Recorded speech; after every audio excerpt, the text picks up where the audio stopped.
Диана науқастың бөлмесінен бір түрлі болып шықты. Себебі оның бұл жасағаны дұрыс емес еді.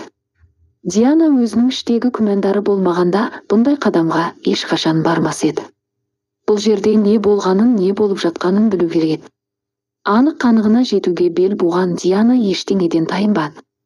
Бұл тіпті өлім мен өмір мәселесі болуы да мүмкін еді. Диана кішкентай кезінде 2 қабатты жатақхананың бір бөлмесінде анасымен бірге тұрды. Әкесі және басқа де тума-туыстары болмады. Диананың анасы балалар үйінің түлегі болатын. Бір жақсы жері Диана жетімдер санаты арқылы үйді тез алды. Мүмкін ерте жетім қалып ерте кезекке тұрғаннан болар. Жетімдер үйінен тегін тігіншілік мамандығын оқып алды. Содан жеткілікті тігін фабрикасында күні-түні еңбек етті. Үйі мен жұмыс орны бір-бірінен алыс емес еді. Тіпті автобусқа мінудің де қажеті жоқ болатын. Анасы жол ақысынан шығын шықпайтындығына қуанатын еді. Себебі анасы екеуінің жағдайлары асып-тасып жатқан жоқ болатын. Бірақ сонда таршылыққа қарамастан Диана өзінің балалық шағын қуанышпен жылы күлкімен сағына еске алады. Анасының жылы күлкісі, ол кісі бір жымиса болды, Диананың бойындағы үрей мен қорқыныш кетіп қалатын. Анасы көп жұмыс жасайтын. Тіпті кейде түнгі кезекке де қалып түнімен жұмыс жасайтын. Сондықтан болар Диана 5 жасынан бастап өз-өзіне толықтай қамқор бола алатын болды. Өз жағдайын өз жасап, өзіне өзі қызмет ете алатын. Үй жинау, тамақ жасау 5 жасар бала үшін түк қиындық тудырмайтын. Бұл кезде Диананың қатарластарының көбісі осылай өмір сүретін. Әке-шешелері күнімен жұмыста. Жіпке тағылған кілт әрдайым мойындарында, нан мен май үстелдің үстінде.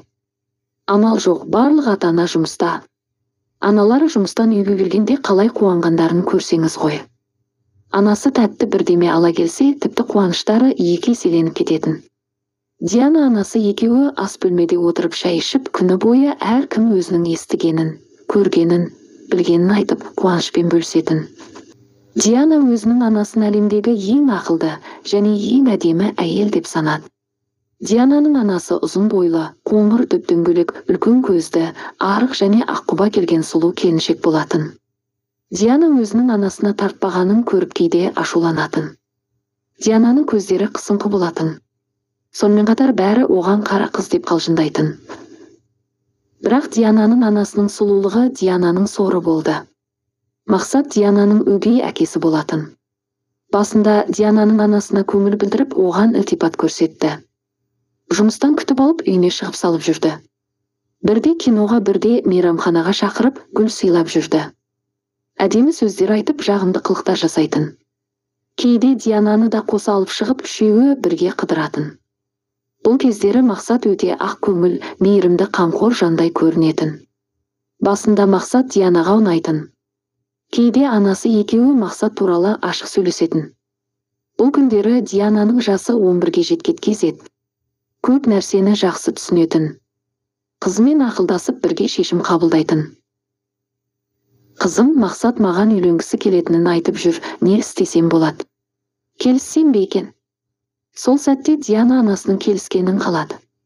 Оның ойынша Мақсат оларға қамқор бола алатын ер азамат еді. Диана анасымен жақсы өмір сүрді, бірақ дегенмен оған әке жетпей тұратын. Әкесінің болғанын армандайтын еді. Ол толық отбасында тәрбиеленіп жатқан құрбыларына қарап қызығатын еді. Мақсат Диананың анасы жұмыс жасайтын кәсіпорында жүргізуші болып қызмет атқаратын. Ол сымбатты, мықты және әркез көңілді жүретін жігіт болатын. Достары көп, таныстары одан да көп, қалжыңбас сөзге шешен жігіт, көп қыздарға ұнайтын еді. Мақсат жалғыз өзі бір бөлмелі пәтерде тұратын. Пәтер жеке өзінікі, орналасқан жері де өте әдемі және жайлы аудан. Диана анасымен тұрып жатқан жатақханамен және оның орналасқан ауданымен салыстыруға келмейтін. Сол себепті үйленгеннен соң Диана анасымен сол үйге көшіп баратын болып шешілген болатын. Мақсаттың үйінің жанында жаңа әдемі мектепте бар еді. Қосымша үйірмелерде үйдің жан-жағында орналасқан.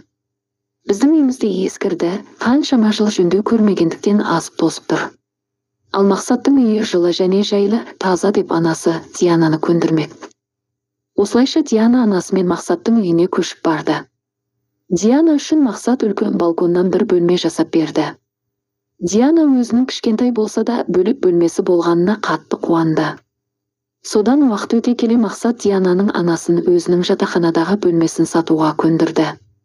Басында Диананың анасы сатуға қорықты. Не дегенмен қандай болса да баспананың аты баспана ғой. Бірақ Мақсат қоймады. Оны сатып бір бөлмелі пәтерді 2 бөлмеліге ауыстырамыз деп қоймай айтып жүрді. Диананың анасы келісіп пәтерін сатып ақшасын Мақсатқа берді. Мақсат өзінің бір бөлмелі пәтерінде сатуға қойды. Оны да көп ұзамай сатып 2 бөлмелі пәтерге көшті. Бұл пәтерде Диананың өзінің толықтай бір бөлмесі болды.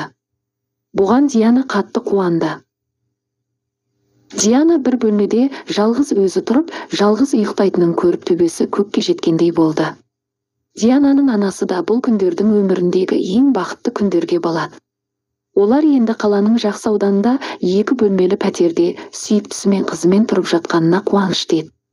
Диана жаңа мектепке орналасып, ол жақтан да жақсы құрбылар табыла кетті. Осылайша бастапқы бірнеше жыл барлығы керемет болатын. Мақсаттың мінезі қызуқанды болатын. Тез ашуға беріліп, болар болмас нәрсе үшін Диананың анасымен сөзге келіп қала беретін. Мақсат өзінің сұлу әйелін өте қатты қызғанатын. Сонымен қатар Мақсатқа Диананың анасының үй шаруашылығына онша жоқтығы ашуына тиетін. Диана анасына айтылған ауыр сөздерді көтере алмайтын. Анасына айтылған әрбір сөз жүрегіне қанжардай қадалатын. Бірдеме деп айтайын десе, анасы басып тастайтын. Анасы қызын барлығы жақсы екендігіне сендіріп бақты. Мақсат жақсы жігіт. Ол бізді жақсы көреді, біздің жақсы өмір сүруіміз үшін барлығын жасап жатыр. Ал ұрыс-керіске келетін болсақ, ол әр отбасында болады. Отбасы болғасын ыдыс-аяқ сылдырамай тұрмай деп Диананы басатын. Сөйтіп күндердің күндері Мақсат үйге ішіп келуді шығарды. Үйге ішіп келуі былай тұрсын, енді ол үйге бірге ішетін достарын да ала келетін. Бірге отырып ішіп, тіпті Диананың анасын да шақыратын. Басында тартынғанмен кейде анасы да солармен бірге отырып бір шөлмекті бөле ішетінді шығарды. Бұл отырыстан барлығы ләззат алатындай, барлығына ұнайтындай көрінді. Бірақ уақыт өте келе Мақсат жалғыз өзі отырып та іше беретінді шығарды. Диананың анасы уайымдай бастады. Азанда күйеуінің жұмысқа көлікті тізгіндеп баратынын ойлап, жаны ашып алаңдап жолдасын тоқтатуға тырысты. Алайда түсіністік танытудың орнына Мақсаттан өте ауыр сөздер еститін болды. Сені бір балаңмен алдым. Жақсы жағдай жасадым. Сенің тапқан табысың тамаққа да жетпес еді. Ал енді келіп алып сен маған ақыл үйретпексің бе? Жоғалт көзіңді деп өте қатты дауыста және дөрекі айқайлап шыға келетін. Бірінші бөлімнің соңы. Құрметті тыңдарман, келесі бөлімді жіберіп алмас үшін каналға тіркеліп, қоңырау белгісін баса кетіңіз. Екінші бөлім жақын күндері шығатын болады. Біздің каналдың тыңдарманы болғаныңыз үшін алғыс білдіреміз.